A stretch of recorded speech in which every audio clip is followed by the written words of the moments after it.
Assalamualaikum warahmatullahi wabarakatuh. Kami dari kelompok 2 dari mata kuliah Auditing 2 ingin mempresentasikan mengenai penyelesaian pengujian dalam siklus pembelian dan pembayaran pengauditan akun-akun terpilih dari bab 16. Kelompok 2 ini terdiri dari 7 orang, yaitu Fatimah Tri, Lingga Permata, Nabila Ayu, Nabila Syahla, Rosa Hadid, Syifa Ramadhani, dan juga Winda Ainaya Wulandari. Selanjutnya, ada tujuan pengajaran.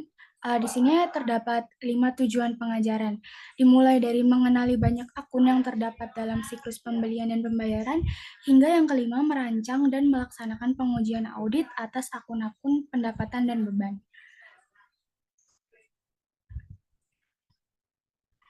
Saya Fatimah Trianggra ini izin menjelaskan untuk tujuan pembelajaran yang pertama, yaitu jenis akun-akun dalam siklus pembelian dan pembayaran. Di sini ada 3 golongan, aset, beban, dan liabilitas. Untuk golongan aset, terdiri dari kas, persediaan, perlengkapan, properti mesin dan peralatan, hak paten, merek dagang, copyright, dan juga sewa, pajak, dan asuransi yang sudah dibayar di muka. Kemudian, untuk golongan beban, terdapat HPP, beban sewa, pajak, seperti pajak kekayaan dan penghasilan, dan juga beban-beban seperti beban asuransi dan juga beban utilitas. Untuk golongan liabilitas, terdapat berbagai jenis utang seperti utang usaha, sewa, dan juga pajak-pajak yang harus dibayar oleh perusahaan. Jenis aset dan beban serta liabilitas bisa berbeda-beda antar perusahaan, terutama perusahaan dagang pengecer, perusahaan dagang partai besar, dan juga manufaktur. Namun dalam presentasi kali ini, kelompok kami tidak akan menjelaskan semua akun-akun ini. Kami hanya akan membahas properti mesin dan peralatan, beban dibayar di muka, utang lain-lain, dan akun-akun pendapatan dan beban. Di next. Tujuan pembelajaran yang kedua yaitu pengauditan atas properti, mesin, dan peralatan.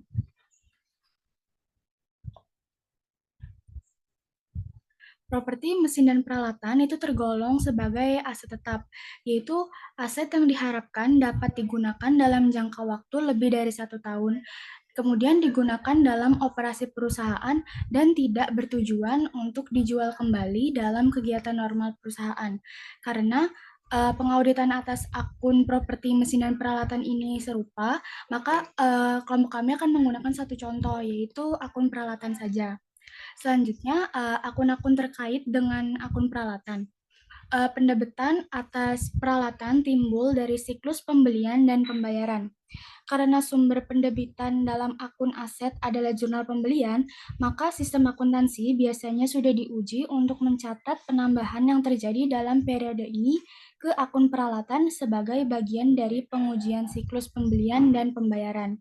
Namun karena penambahan peralatan relatif jarang terjadi, kemudian juga sering melibatkan jumlah rupiah yang besar dan perlu mendapatkan pengawasan khusus seperti persetujuan dari Dewan Komisaris misalnya, maka auditor biasanya memutuskan untuk tidak terlalu mengandalkan pada pengujian tersebut sebagai bukti pendukung penambahan aset tetap.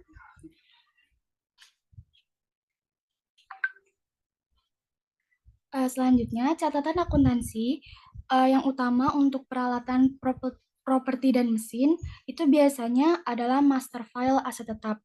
Master file aset tetap ini mencakup deskripsi tentang aset yang bersangkutan, tanggal pembelian, harga perolehan, depresiasi tahun ini, dan akumulasi depresiasi untuk peralatan yang bersangkutan. Master file yang berisi informasi tentang peralatan yang dibeli dan dilepaskan selama tahun-tahun yang diperiksa. Di sebelah kanan juga terdapat gambaran untuk sistem pencatatan akuntansi untuk akun-akun yang terkait dengan peralatan. Biasanya dalam suatu periode berjalan, perusahaan itu ada penambahan dan juga pengurangan peralatan. Jika ada penambahan peralatan seperti dari pembelian, maka perusahaan akan mendebitkan peralatan. Kemudian jika perusahaan akan mengurangi peralatan atau melakukan pelepasan peralatan, entah itu untuk dijual kembali atau untuk operasinya dihentikan, itu perusahaan akan mengkreditkan peralatan. Nah, misalkan jika peralatan itu dijual ataupun dihentikan, maka pasti akan timbul akun laba atau rugi pelepasan yang nantinya jika menghasilkan laba atau rugi, maka perusahaan harus mencatat juga nominalnya di akun laba atau rugi pelepasan. Kemudian seperti yang dijelaskan sebelumnya, peralatan itu termasuk aset tetap yang diharapkan bisa digunakan lebih dari 1 tahun, sehingga itu merupakan periode yang panjang sehingga bisa menghasilkan depresiasi atau penyusutan yang menyebabkan timbulnya akun yang berkaitan dengan depresiasi, yaitu akumulasi depresiasi dan juga beban depresiasi. Akumulasi ini merupakan total dari seluruh depresiasi dari pertama kali pembelian hingga tahun sekarang. Jika terdapat nominal di akun akumulasi depresiasi, maka itu harus dikreditkan dan perusahaan juga harus mendebitkan beban depresiasi.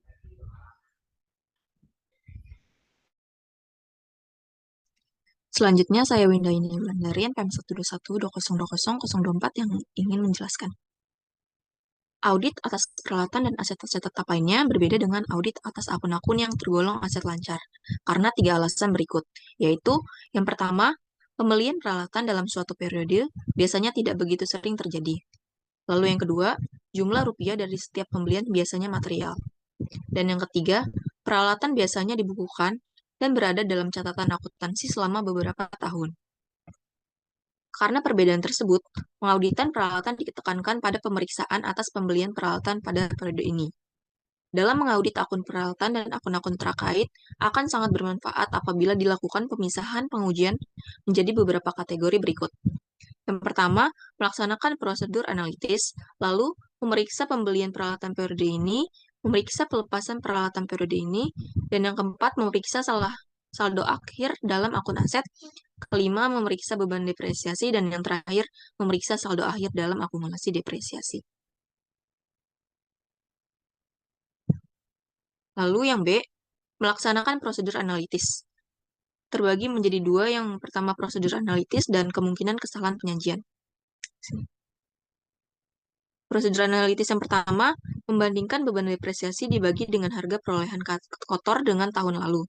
Dan kemungkinan kesalahan penyajiannya, kesalahan penyajian beban depresiasi dan akumulasi depresiasi. Lalu prosedur analitis yang kedua, membandingkan akumulasi depresiasi dibagi dengan harga perolehan kotor pelatan tahun lalu. Dan kemungkinan kesalahan penyajiannya, kesalahan penyajian akumulasi depresiasi. Dan yang ketiga, membandingkan beban bulanan atau tahunan, reparasi dan pemeliharaan pemakaian perlengkapan, pemakaian peralatan kecil dan beban lain sejenisnya dengan tahun lalu. Dan kemungkinan kesalahan penyajiannya memperlakukan sesuatu sebagai beban yang seharusnya dikapitalisasi. Dan yang terakhir, membandingkan biaya manufaktur kotor dibagi dengan suatu pengukur produksi dengan tahun yang lalu. Kemungkinan kesalahan penyajiannya, peralatan menganggur atau telah dilepas tetapi tidak dihapus dari pembukuan. Lalu yang C, memeriksa pembelian peralatan tahun ini.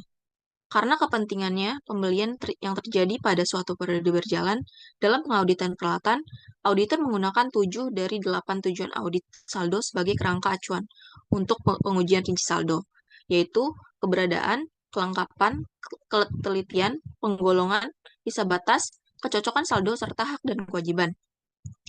Di sini ada tujuan audit saldo yang pertama itu tentang kecocokan saldo. Pembelian tahun ini sebagaimana tercantum dalam pembelian, cocok dengan jumlah yang tercantum dalam master file dan totalnya cocok dengan buku besar. Lalu prosedur pengujian rinci saldonya, jumlahkan vertikal daftar pembelian, telusur pembelian individual ke master file, dan periksalah kebenaran jumlah dan deskripsinya. Lalu yang ketiga, telusur totalnya ke buku besar. Dan komentarnya, penjumlahan vertikal daftar pembelian dan penelusuran pembelian individual harus dibatasi, kecuali jika pengendaliannya lemah. Lalu, semua kenaikan dalam saldo buku besar untuk tahun ini harus direkonsiliasi dengan daftar pembelian. Dan tujuan audit saldo yang kedua adalah keberadaan. Pembelian tahun ini sebagaimana tercantum dalam daftar pembelian sungguh-sungguh ada. Prosedur pengujian isi saldonya, periksalah faktur penjualan dan laporan penerimaan barang. Lakukan pemeriksaan fisik atas aset. Lalu komentarnya, pemeriksaan fisik aset tidak begitu lazim, kecuali jika pengendaliannya lemah atau jika jumlahnya material. Dan tujuan saldo yang ketiga adalah kelengkapan. Pembelian yang terjadi telah dicatat. Periksalah faktur dari penjual untuk akun yang berkaitan erat, seperti misalnya beban reparasi dan pemeliharaan untuk menemukan sesuatu yang seharusnya dicatat sebagai peralatan, dan periksalah penyajian sewa guna. Komentarnya, ini adalah tujuan terpenting dalam pengauditan peralatan. Lalu tujuan audit saldo yang kedua, pembelian tahun ini sebagaimana tercantum dalam daftar pembelian telah tergolongkan dengan benar, itu adalah tujuan audit saldo penggolongan. Prosedurnya, periksalah faktur dari penjualan pada berbagai akun peralatan untuk menemukan sesuatu yang seharusnya digolongkan sebagai peralatan pabrik atau peralatan kantor, bagian dari bangunan atau reparasi. Lalu periksalah faktur dari penjual untuk akun yang berkaitan erat, seperti misalnya beban reparasi dan pemeliharaan, untuk menemukan sesuatu yang seharusnya dicatat sebagai peralatan. Dan periksalah beban sewa guna untuk sewa dikapitalisasi. Komentarnya, tujuan ini berkaitan dengan pengujian kelengkapan. Hal ini bisa dilakukan dengan tujuan pengujian ketelitian. Lalu tujuan audit saldo yang kelima adalah bisa batas. Pembelian tahun ini telah dicatat pada periode yang benar. Prosedurnya, review transaksi-transaksi menjelang tanggal neraca atau memeriksa kebenarannya periode pencatatan. Komentarnya, biasanya dilakukan sebagai bagian dari bisa batas utang usaha. Dan tujuan yang keenam adalah hak. Klien memiliki hak kepemilikan atas peralatan yang dibeli pada tahun ini. Prosedurnya, periksalah faktur dari penjual. Dan komentarnya, biasanya kekhawatiran terletak pada penentuan apakah peralatan dibeli atau disewa. Dan periksalah kontrak pembelian atau kontrak sewa guna.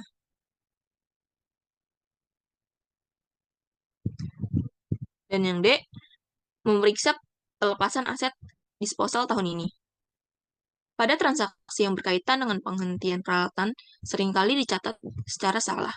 Kesalahan tersebut dapat terjadi jika perusahaan tidak memiliki metode yang formal dalam memberikan informasi kepada manajemen tentang penjualan, pertukaran, penghentian dari pemakai, atau pencurian dalam mencatat mesin dan peralatan yang dilakukan oleh pengendalian internal. Hal ini tersebut dapat dicegah dengan menerapkan prosedur-prosedur yang sering digunakan untuk memeriksa pelepasan, yaitu yang pertama, melakukan review pada aset. Apakah aset yang baru diperoleh dapat diganti dengan aset lama? Yang kedua, menganalisis terhadap laba atau rugi pada pelepasan aset dan pendapatan lain-lain yang diterima dari pelepasan aset tersebut. Dan yang ketiga, melakukan review kembali terhadap modifikasi pabrik dan perubahan produk yang dihasilkan, seperti jika adanya perubahan dalam peralatan berkomputer berharga mahal, adanya pajak pada kekayaan, atau coverage asuransi untuk kemungkinan adanya peralatan yang ditiadakan. Dan yang terakhir, melakukan wawancara dengan manajemen dan personil produksi tentang kemungkinan adanya pelepasan aset. Prosedur tersebut dilakukan dengan tujuan untuk mendapatkan bukti yang cukup dan tepat terhadap semua pelepasan aset yang telah dicatat dengan jumlah yang tepat. Di sini saya Nabila Lestari akan menjelaskan tentang memeriksa saldo akhir akun aset.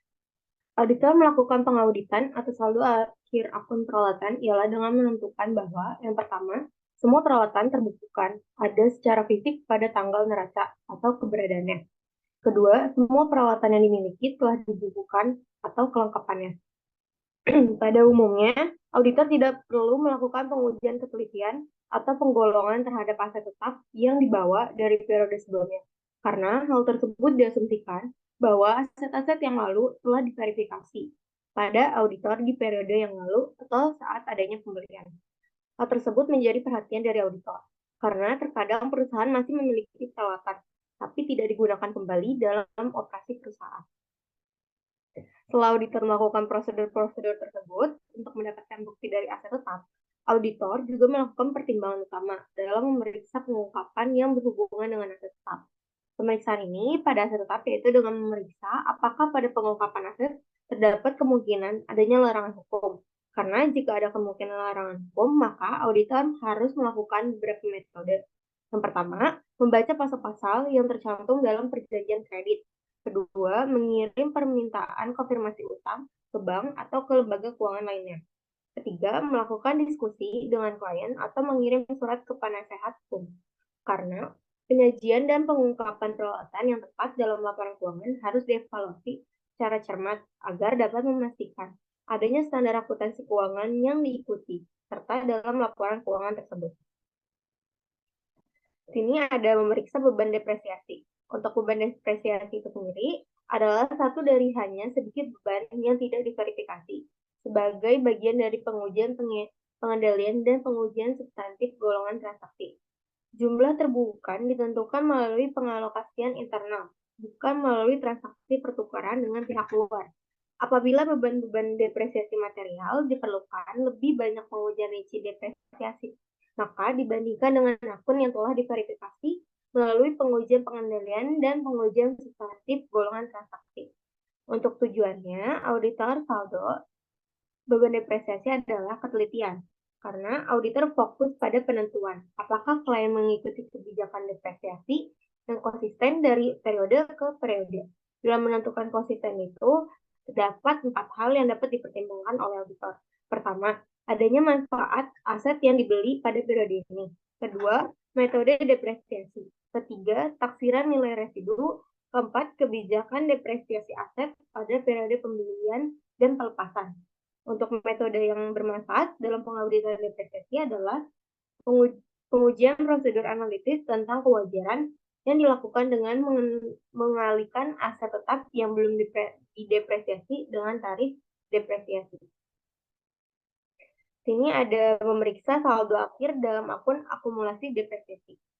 Pada akun ini, penekanan atas akun akumulasi depresiasi pada umumnya diuji sebagai bagian dari pengauditan atas pelepasan aset, sedangkan kredit diperiksa sebagai bagian dari beban depresiasi. Untuk tujuannya, bisa ditekankan dalam pengauditan atas saldo akhir dalam akumulasi. Seperti pertama, akumulasi depresiasi sebagaimana tercantum dalam master file property cocok dengan buku besar.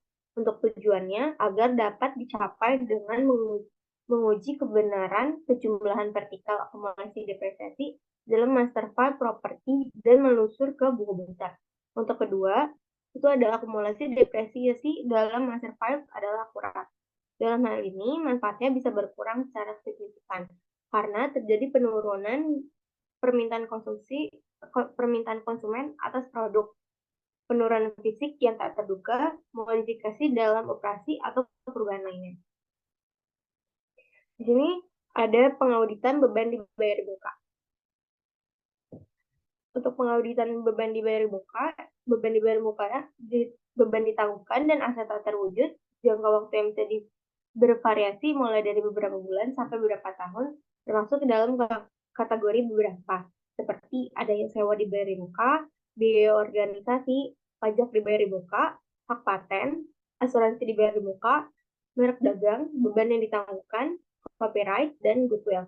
Dalam kasus ini, akun-akun yang di atas itu sangat material. Tetapi dalam kebanyakan audit, perusahaan tidak memiliki akun sebanyak yang ada di contoh di atas. Nah, karena jumlahnya tidak material. Pada bagian ini, kita akan membahas tipikal pengendalian internal dan pengujian audit terkait yang biasa digunakan dalam audit atas beban asuransi dibayar di muka. Dalam pembahasan berikut, digunakan suatu contoh yang dapat mewakili akun-akun sejenis ini. Karena yang pertama, asuransi dibayar muka sering dijumpai pada kebanyakan audit. Hampir semua perusahaan berhubungan dengan asuransi. Kedua, sering munculnya masalah dalam pengauditan asuransi dibayar muka. Ketiga, tanggung jawab auditor untuk mereview coverage asuransi adalah pertimbangan tambahan yang tidak dijumpai pada akun lain dalam kategori ini.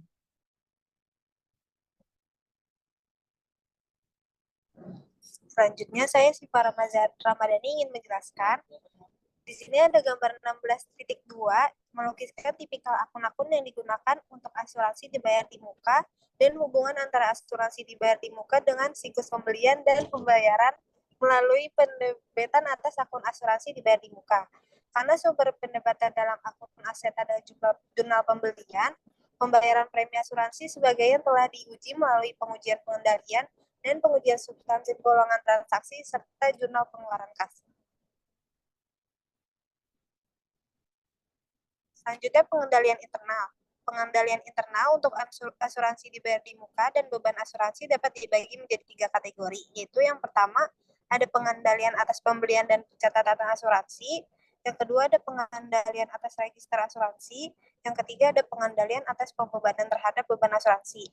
Selanjutnya pengujian audit. Dalam mengaudit asuransi dibayar di muka, auditor mendapatkan daftar asuransi dari klien yang mendaftar setiap asuransi yang sedang berlaku yang berisi informasi tentang informasi polis termasuk nomor polis, jumlah pertanggungan atau coverage, dan premi per tahun. Lalu ada saldo awal asuransi dibayar di muka, pembayaran premi polis, jumlah yang dibebankan ke beban asuransi, dan saldo akhir asuransi dibayar di muka.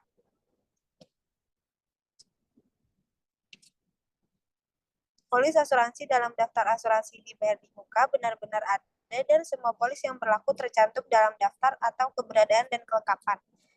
Pengujian keberadaan dan penghilangan polis asuransi yang sedang berlaku dapat dilakukan pada daftar polis asuransi dibayar di muka melalui salah satu dari 2 cara berikut. Yang pertama, memeriksa suatu sampel faktur asuransi dan polis yang sedang berlaku untuk dibandingkan dengan daftar. Yang kedua, dapatkan suatu konfirmasi informasi asuransi dari agen perusahaan asuransi. Auditor biasanya lebih menyukai untuk mengirim konfirmasi ke agen perusahaan asuransi klien, karena pendekatan ini biasanya tidak begitu memakan waktu daripada memeriksa pembukuan klien dan melakukan pencocokan ke dokumen-dokumen pendukung.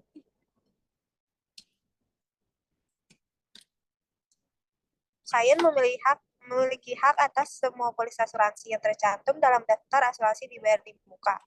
Pihak yang berhak menerima polis asuransi yaitu pihak yang ganti rugi atas klaim asuransinya dengan nama klien. Pada review atas polis asuransi, untuk menentukan pihak yang berhak atas klaim, selain klien merupakan pengujian yang baik untuk memeriksa ada tidaknya utang, tidak dicatat, dan aset yang digadaikan. Jumlah yang dibayar di muka dalam daftar adalah akurat dan totalnya telah dijumlah dengan benar dan cocok dengan buku besar atau ketelitian dan kecocokan saldo.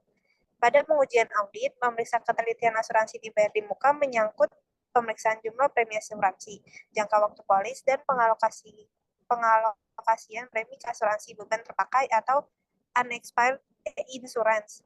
Terdapat 2 hal yang diperiksa seperti jumlah premi untuk suatu polis dan jangka waktu pertanggungan. Setelah melakukan 2 hal tersebut, selanjutnya daftar polis asuransi dibayar di muka dapat diperiksa penjumlahan vertikalnya dan totalnya ditelusur ke buku besar untuk merampungkan pencocokan saldo.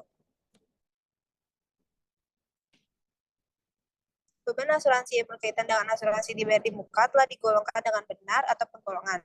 Penggolongan yang benar pada berbagai akun beban asuransi yang berbeda harus direview sebagai pengujian atas laporan laba rugi.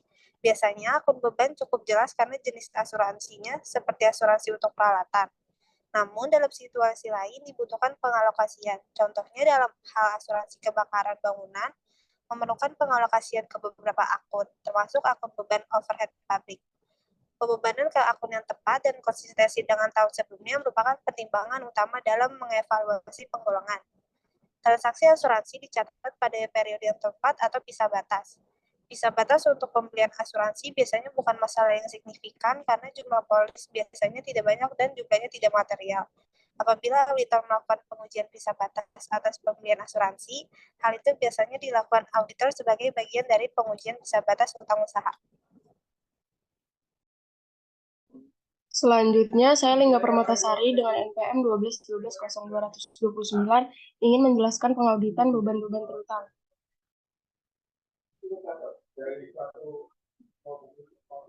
Beban-beban terutang adalah estimasi kewajiban yang belum dibayar yang timbul dari jasa atau manfaat yang telah diterima sebelum tanggal neraca.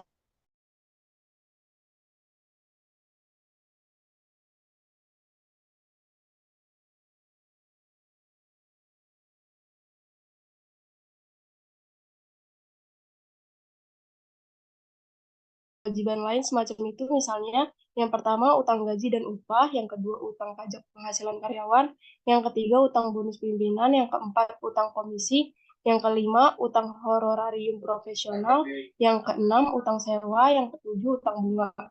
Beban terutang yang menyangkut estimasi di mana jumlah yang terutang belum dapat ditentukan, seperti kewajiban yang timbul sehubungan dengan pajak penghasilan, di mana ada kemungkinan bahwa jumlah pajak penghasilan yang dilaporkan bisa berubah setiap KPP mengaudit pajak yang seharusnya dibayar. Contoh lainnya yaitu utang garansi dan utang beban pensiun.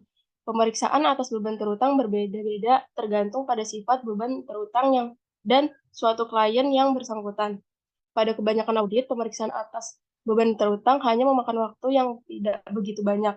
Tetapi untuk akun-akun seperti utang pajak penghasilan, utang garansi, dan utang beban pensiun terkadang material dan membutuhkan pertimbangan audit yang memadai.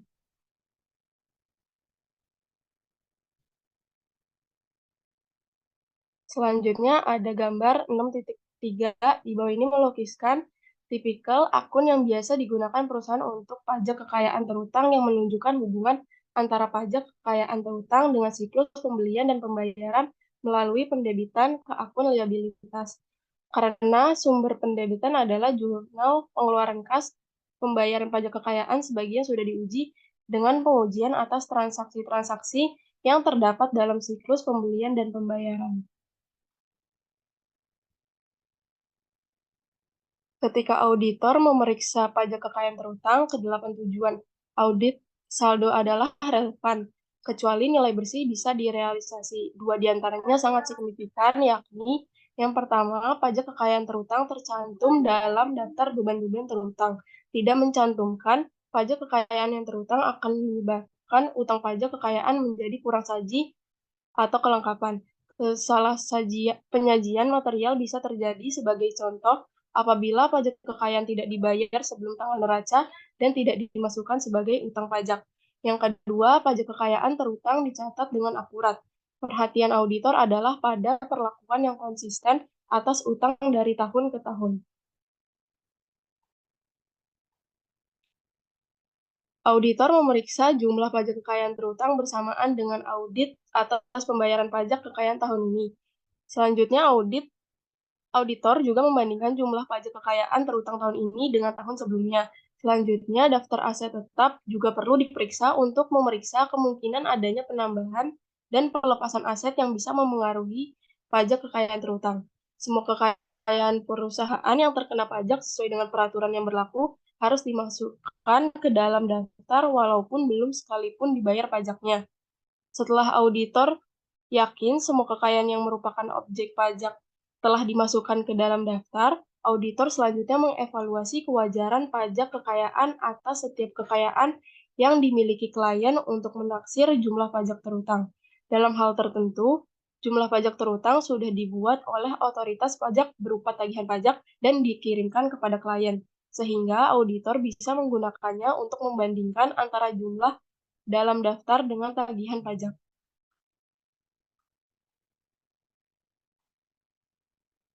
Selanjutnya, auditor dapat memeriksa pajak kekayaan terutang dengan melakukan rekalkulasi bagian dari total pajak yang berlaku untuk tahun ini untuk setiap unit kekayaan.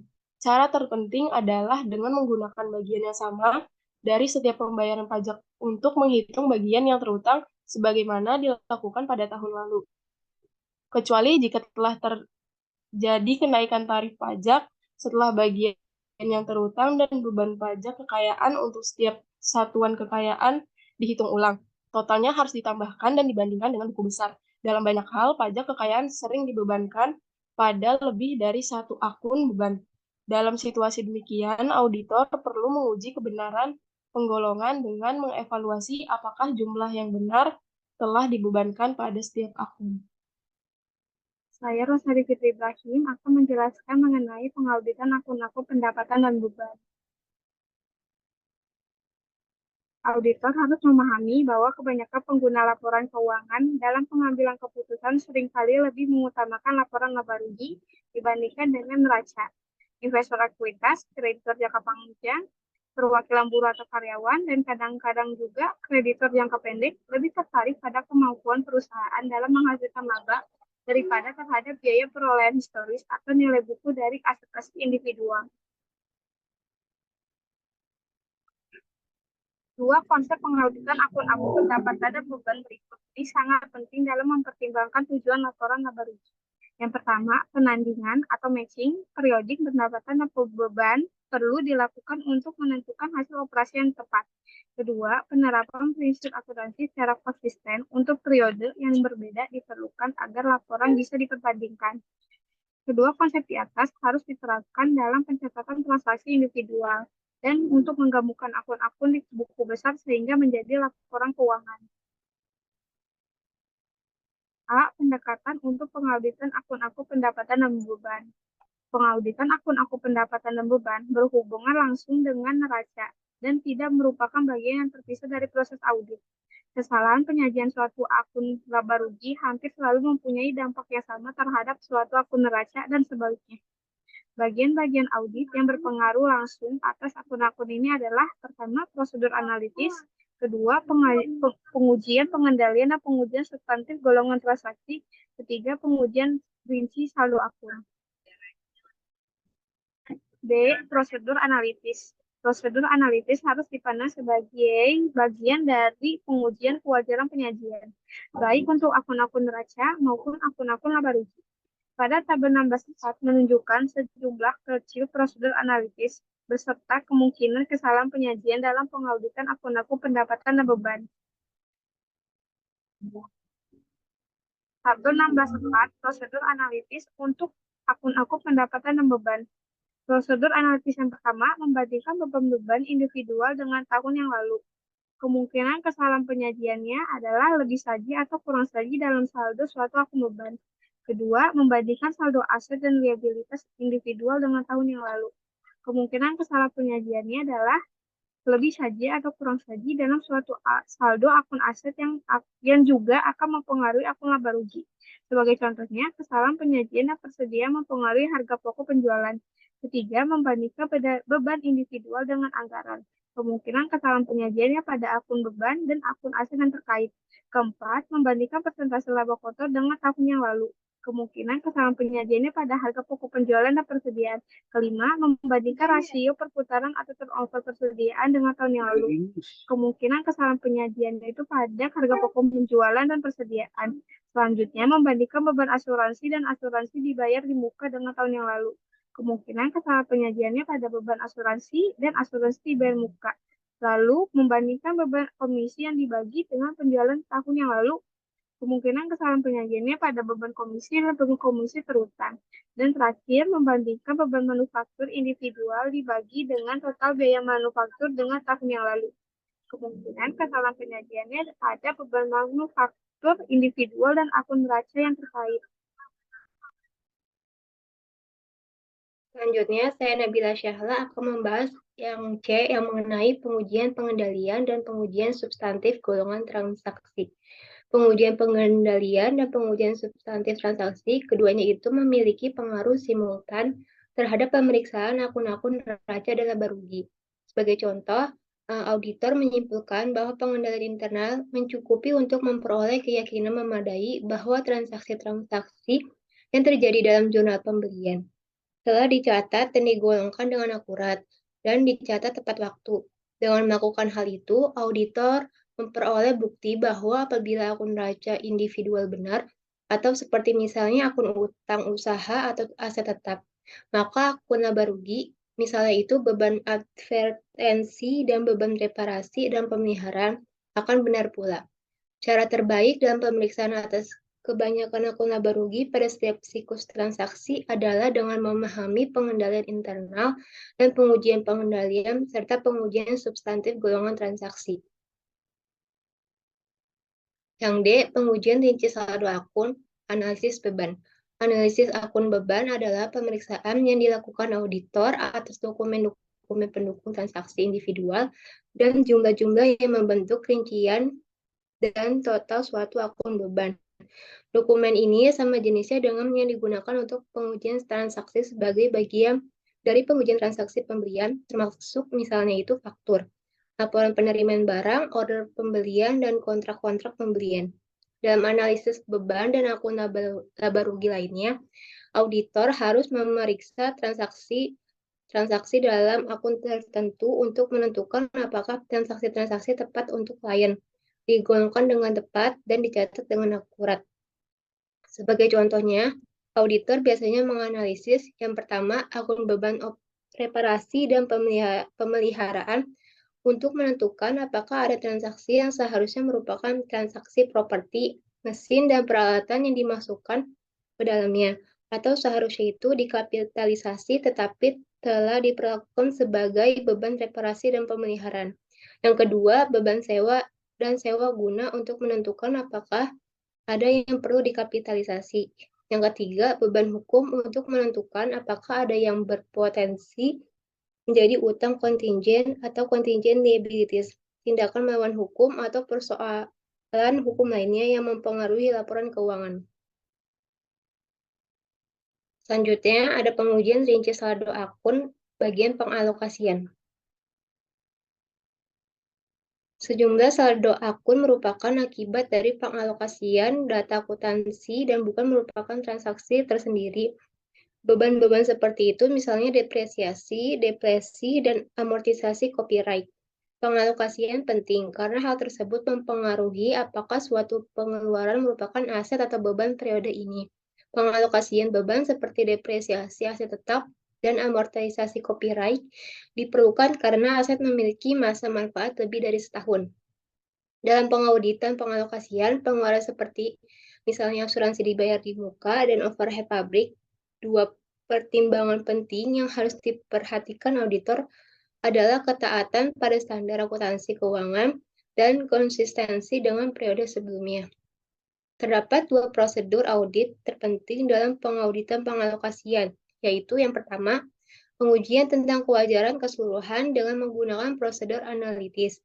Kedua, rekalkulasi hasil perhitungan klien.